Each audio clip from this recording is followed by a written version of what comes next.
Good evening, ladies and gentlemen. On behalf of Temple University's Exercise and Sports Science Association, I would like to welcome our guest speaker, Coach Ron McKeefery. Coach McKeefery served as a master strength and conditioning coach at both the professional and collegiate level. At the professional level, he worked with the Cincinnati Bengals, Kansas City Royals, Tampa Bay Buccaneers, and the Berlin Thunder in NFL Europe. For the collegiate level, he worked with Eastern Michigan University, University of Tennessee, and the University of South Florida.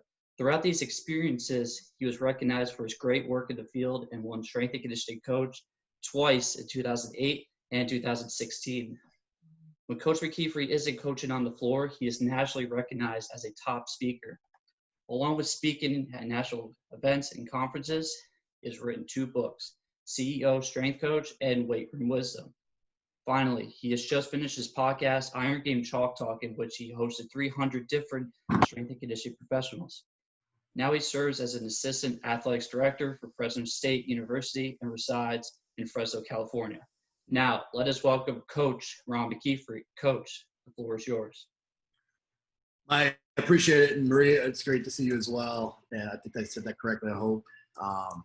Appreciate you guys having me on, and excited to jump in. What's the style that you want to do? You want to ask questions or? Sure. So I guess I would like to know exactly how you guys are handling everything at Fresno State University. So you just started off by telling us briefly that you guys just got word that you're starting off with kicking off football again and playing sports. So can you just run us through what's going on? It sounds just crazy.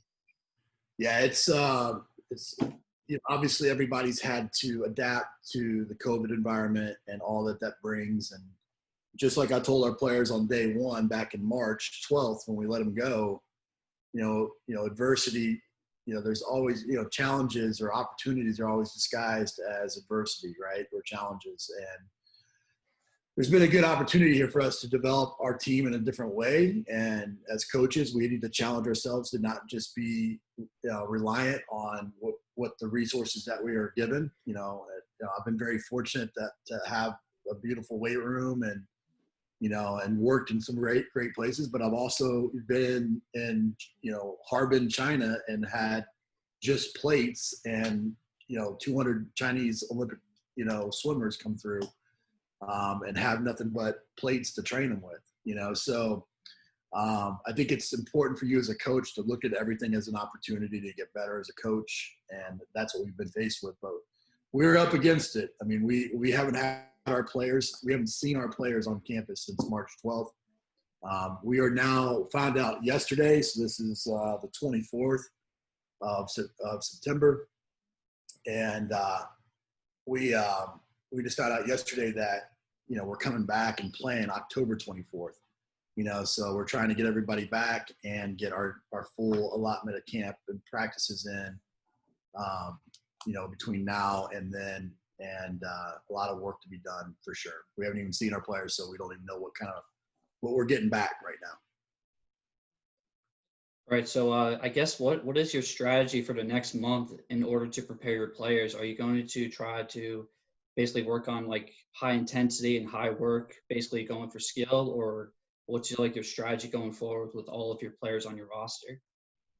Yeah, I told our staff this yesterday. I think that, the team that's going to stand on top of the podium is going to be the healthiest team. So we're going to take a total body approach, to our training.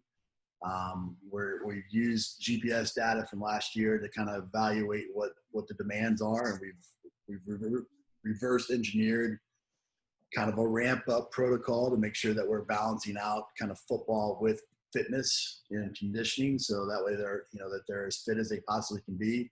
Whereas you normally wouldn't have to do that. We wouldn't have to waste time with fitness, during practice. We have to also now, consider that, as part of the process. Strength and conditioning, strength, is very important. The times that we do get, we got to maximize, but it's, obviously it's got to take a backseat to fitness and football skill development.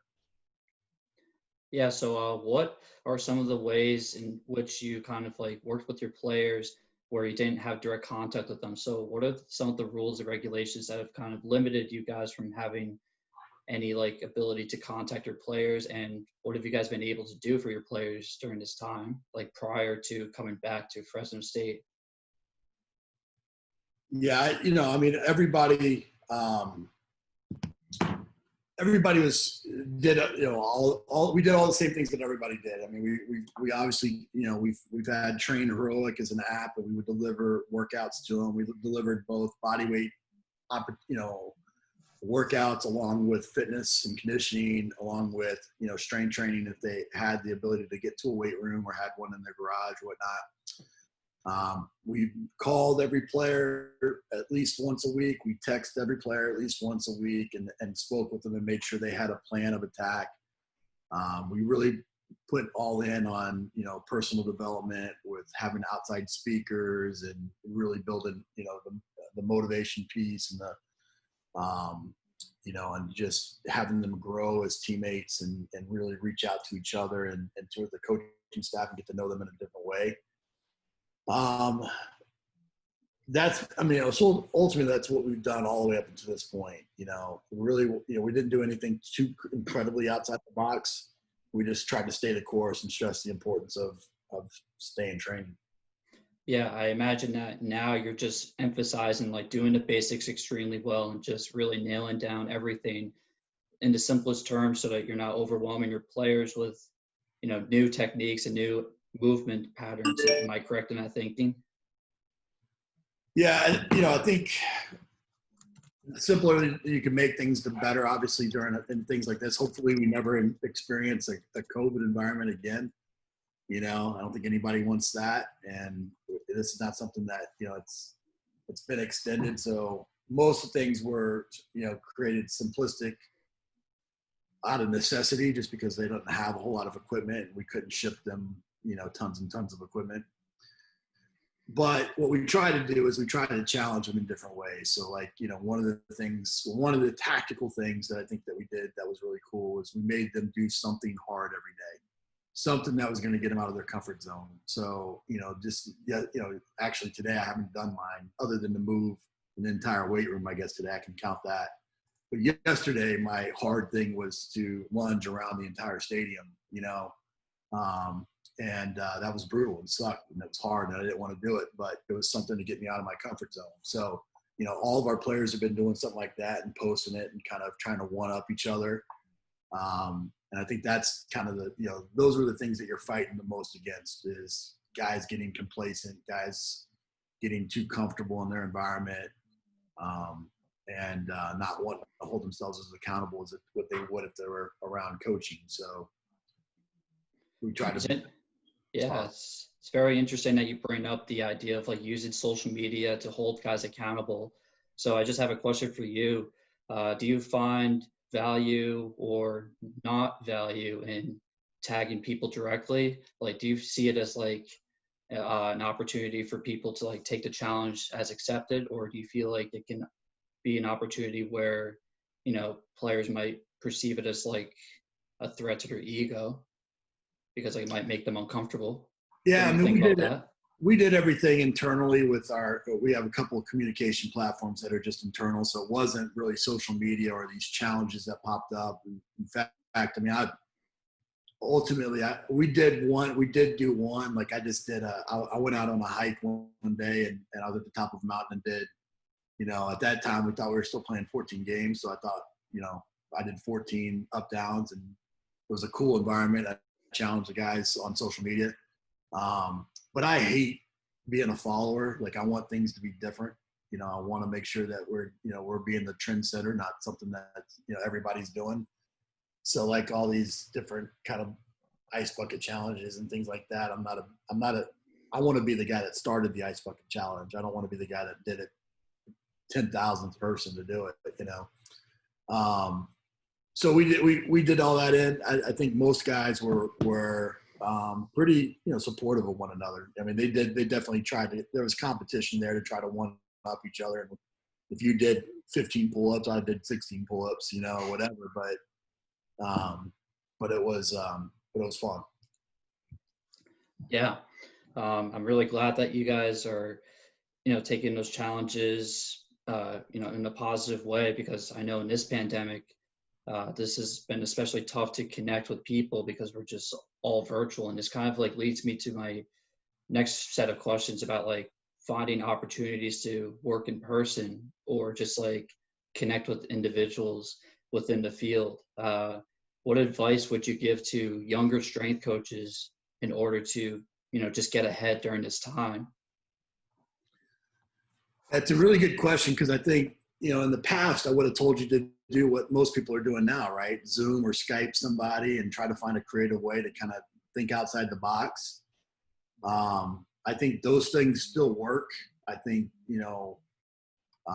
Brian Mann, who, very big with VBT, professor down in Miami.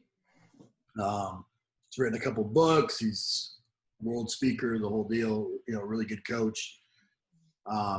One time at one of the conferences we were speaking at together, he said, look, I'm, like I get 5,000 emails and 5,000 texts, but I get like 10 tweets, 10 people that are reaching out to him on social media, and so I think those guys, everybody kind of follows their social media messages,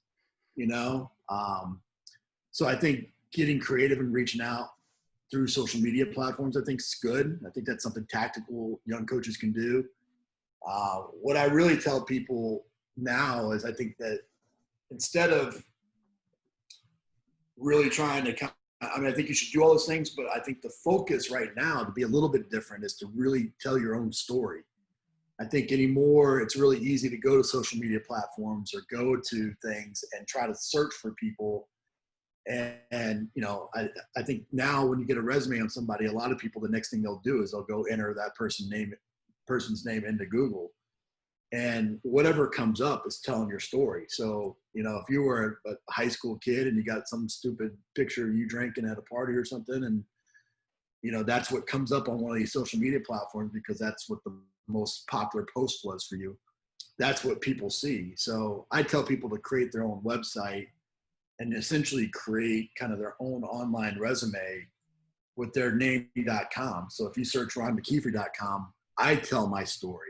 That's if you buy that URL, that's the very first thing that pops up. So if people are interested in that, I got a video on that, on how to do that in like 10 minutes.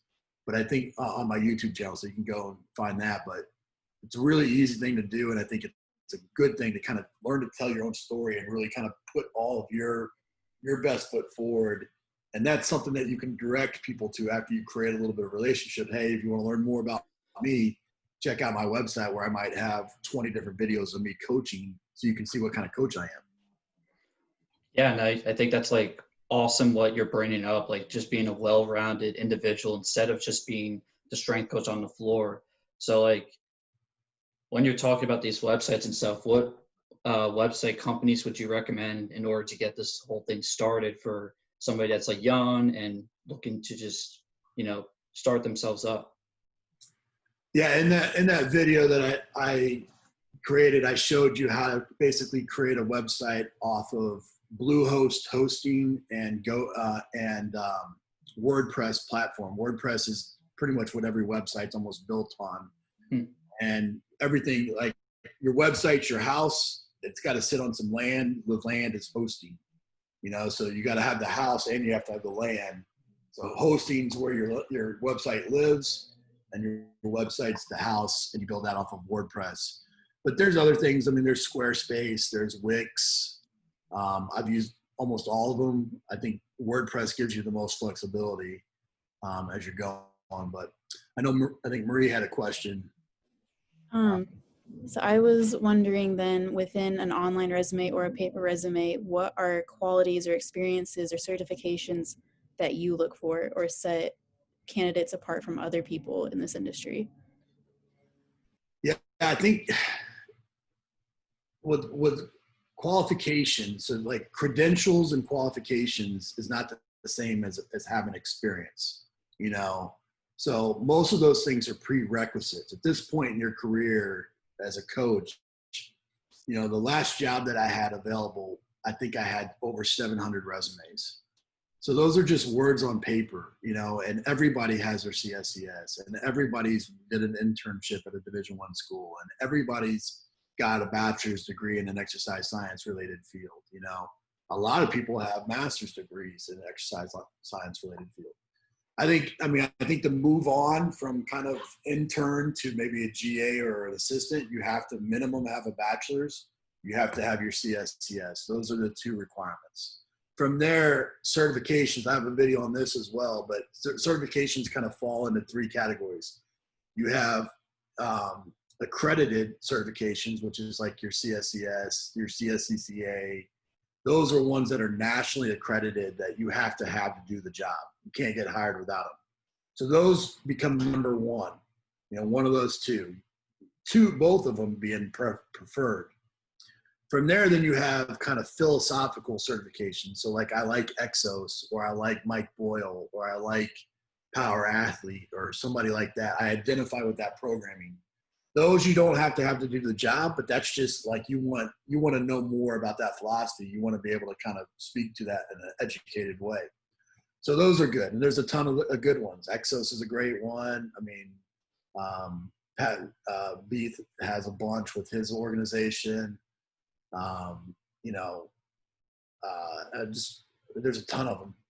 And then you have what I call advanced learning, kettlebell certifications, TRX certifications, PRI, all these kind of advanced learning on specific techniques.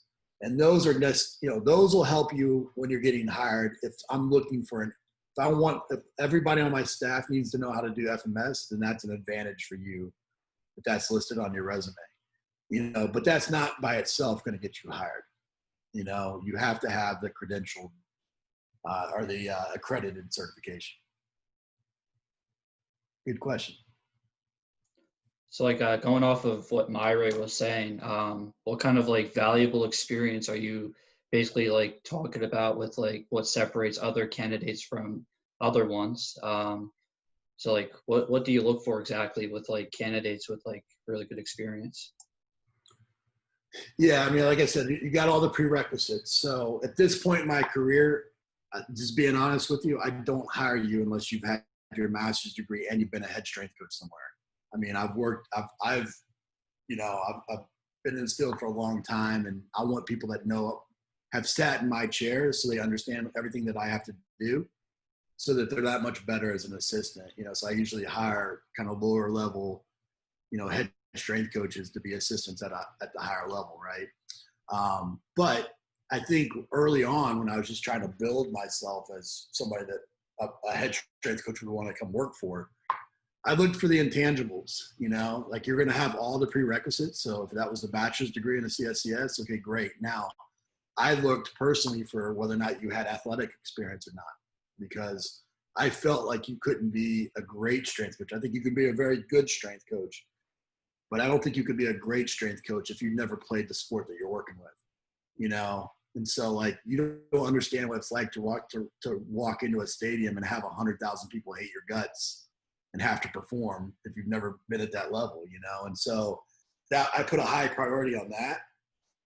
And then, I make all of our staff take a personality test, and I make sure that I have multiple different personalities on my staff. So that way, if an athlete doesn't identify with me, they can identify with a different personality type.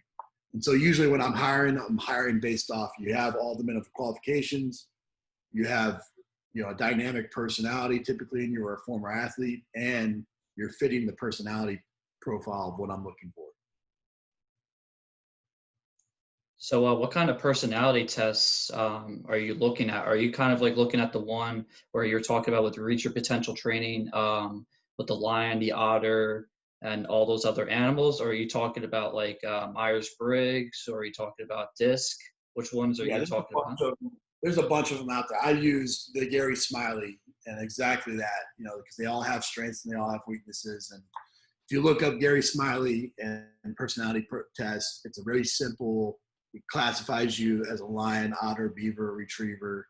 They all have strengths. They all have weaknesses. They're all leaders in their own way. But the key is to make sure you balance yourself out as a leader, and I'm a lion 100%. Like, I like to be up front. I like to pound my chest. I like to be the biggest voice in the room.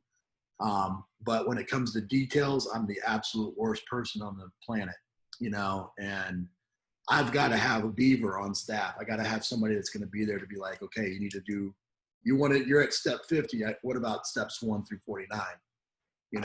And I need that person on my staff.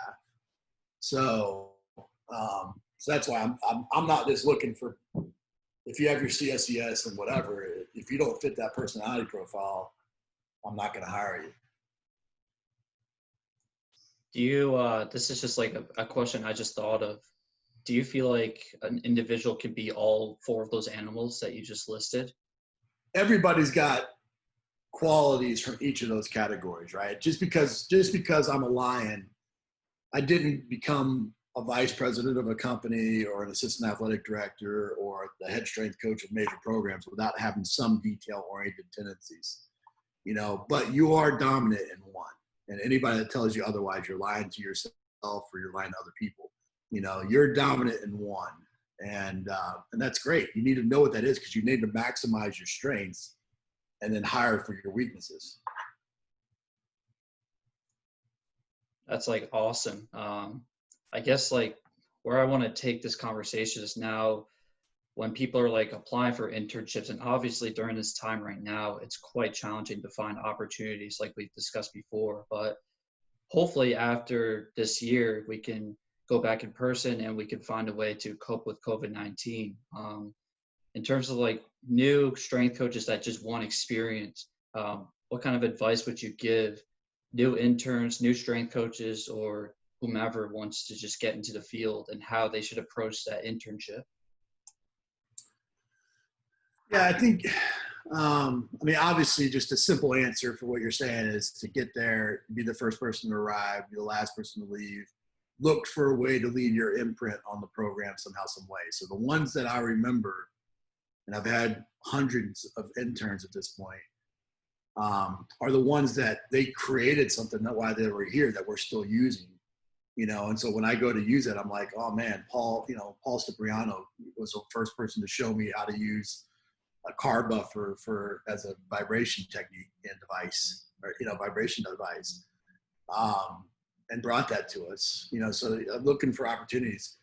But I think the bigger thing is, and I think the message that would be really good for everybody in this to hear is, I think we're in this kind of, I don't want to sound like the crotchety old man, but like, this profession was built off people that created a profession out of a time when people used to think that it was bad to lift weights.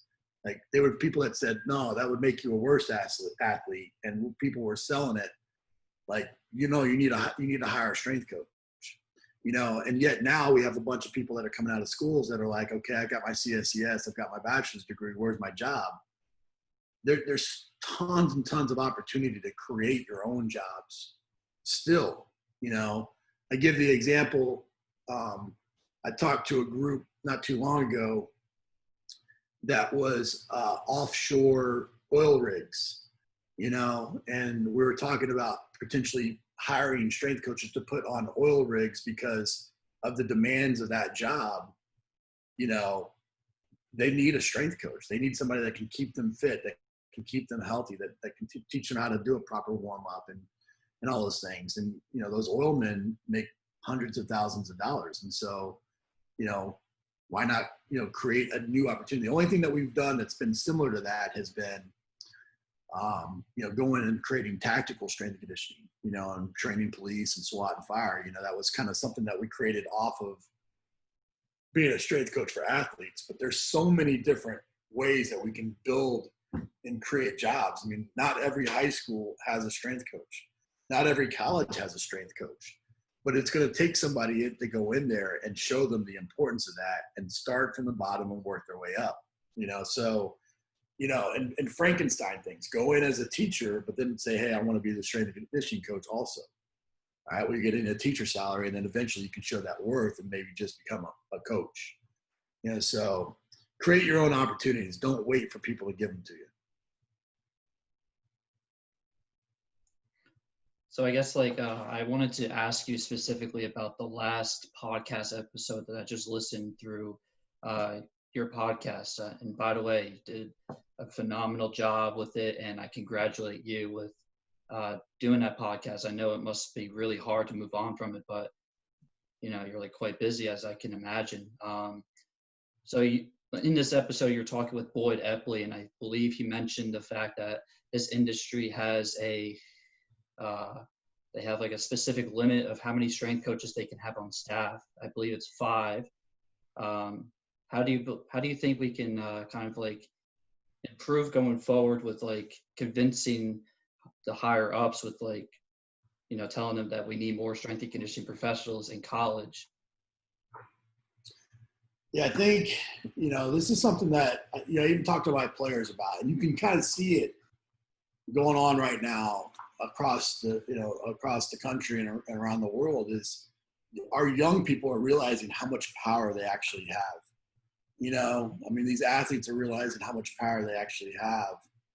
And what people fail to realize about strength and conditioning is that you mentioned they, or the higher ups, I think you said.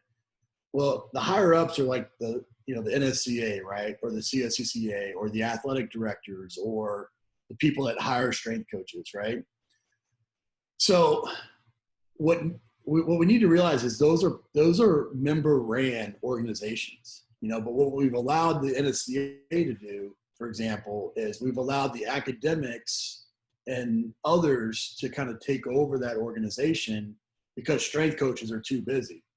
They're too busy coaching their athletes, so that they're like, I don't want to do the research. I don't want to do the articles. I don't want to run for, office of the, whatever. And so that, so the people that do have the time, they take it over and they're doing the best they can, but they're not in the trenches. What I think should happen is that you guys, as a young strength and conditioning body, you need to mobilize and create 1,000-person signature deal saying, hey, look, NCAA, when you made that 5 strength coach rule, you were just trying to prevent having more football, football coaches hiring more football coaches and hiding them in the weight room.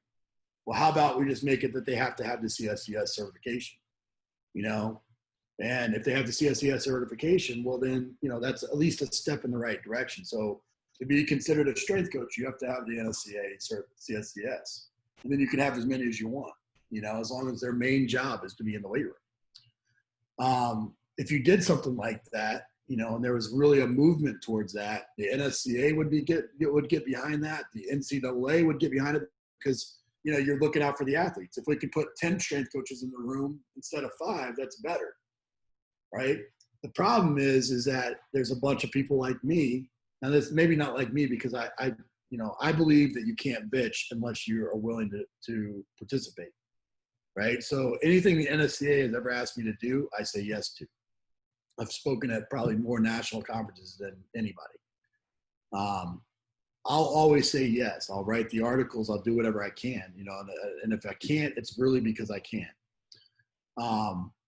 But then I want a voice. Like I want to be able to give you my piece, my 2 cents, and all that.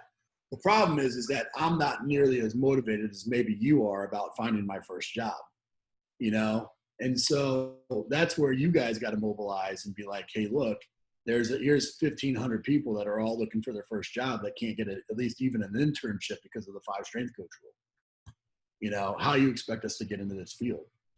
And if you did that and 1,500 members of the NSCA signed that, they would listen to that, and it just takes people that are willing to put themselves out there. And the problem is that most of the time young people think that they don't have any power or no voice, but collectively you do.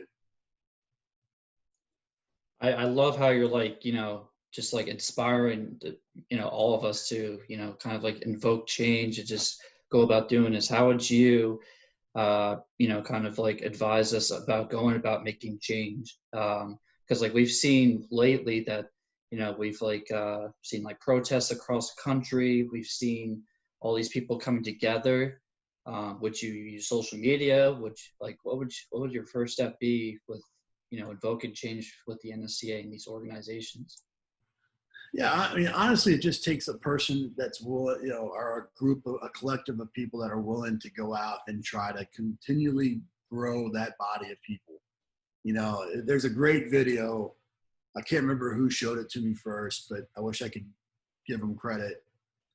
But if you just YouTube, like, man dancing on a hill by himself, something like that. It's this like 1970s video.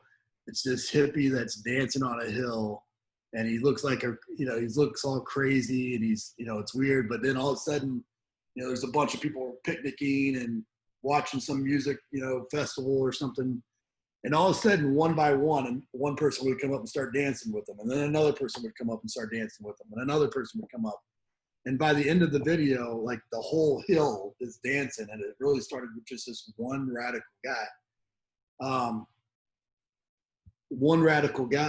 And I think that's what it takes. I think it just takes a couple radical people. And so if you two that are on this call right now all of a sudden said, okay, by next week, I'm going to have 2 more people that would sign a petition that we need more strength coaches.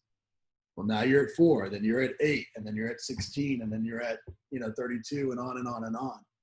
And you just make this goal. And I mean, that's replicated through the history of time of how it started with just a couple of people or one person with a vision.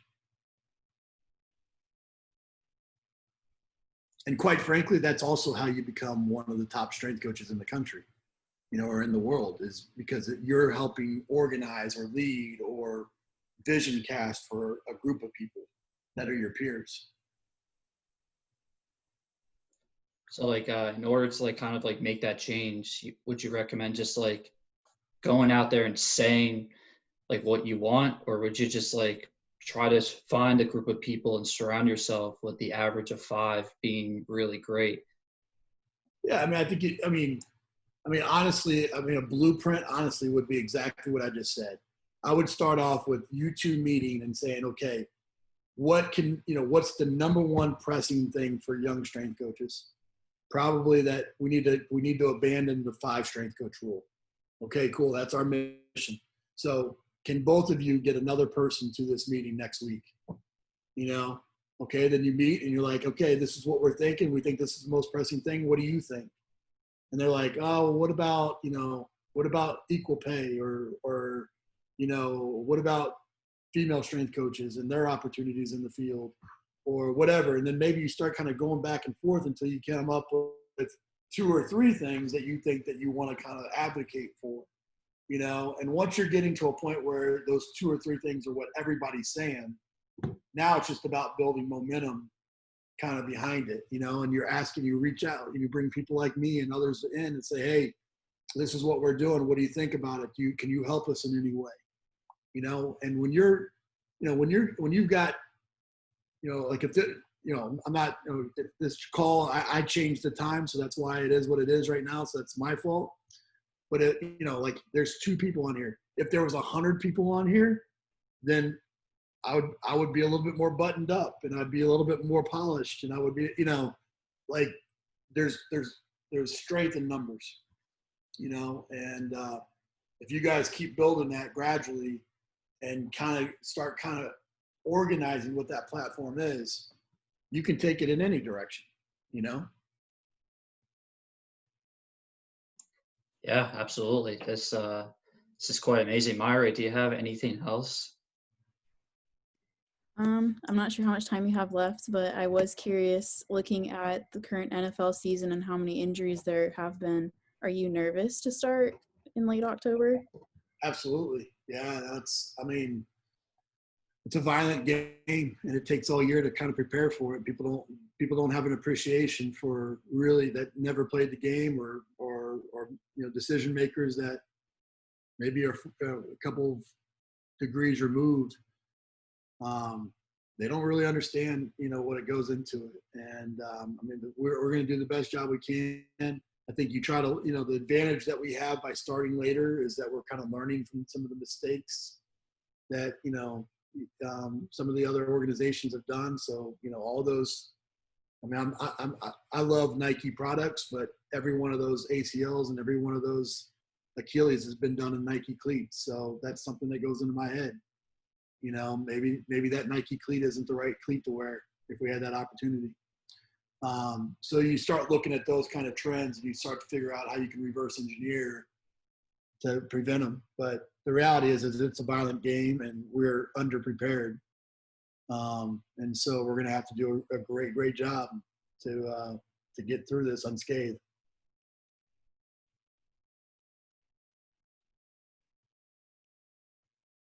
Thank you for your time. Yeah, absolutely. Well, I appreciate you guys having me. And like I said, whether I'm talking to one person or 1,000 people, like I'm passionate about making the field better. And that was been my goal. I felt an obligation because I had great teachers to ultimately constantly give back because people poured into me. And that's why I love doing these things. But there's a big gap between being kind of going to a revival and then actually taking action, right? And the people, I'm telling you right now, the people that go far in this profession are the risk takers and the action takers. You're not always going to have all the information. You're not going to always know, that you're ready to be up in front of 100 football players or whatever it may be. But unless you put yourself out there, you'll never grow, And so both of you and anybody that follows up listening to this, like, find one thing that we talked about today and take action on it, and then get that momentum rolling in the right direction. And don't worry about what other people think. I was relentless. That was the thing that I felt like I wasn't smarter than anybody else, and I wasn't, more talented or whatever, right? I was just relentless. I would ask a million questions until I fully understood it, and eventually people started asking me those questions, and I was okay with people looking at me a little sideways saying, "What do you mean you don't know that?" Yeah, I mean, that's not my fault. Nobody ever taught it to me, or I didn't know how to ask that question, but now I do, and I'm okay asking a dumb question because I know I'm going to get better for it. So be it. Appreciate you guys though. Thank you, Coach McKeefery. The Exercise and Sports Science Association from Temple University would just love to take the time to just thank you for your time, and Myra Dickens and Washington State University's Kinesiology Club. We are just so appreciative of your time. We hope to see you again soon. Good luck with everything at Fresno State University and your football season. We wish you the best. Awesome. Home team. I'm from Philly. Hey, there we go. Okay, nice. All right. Great to see you guys. Take care. Hey, take care. Bye-bye.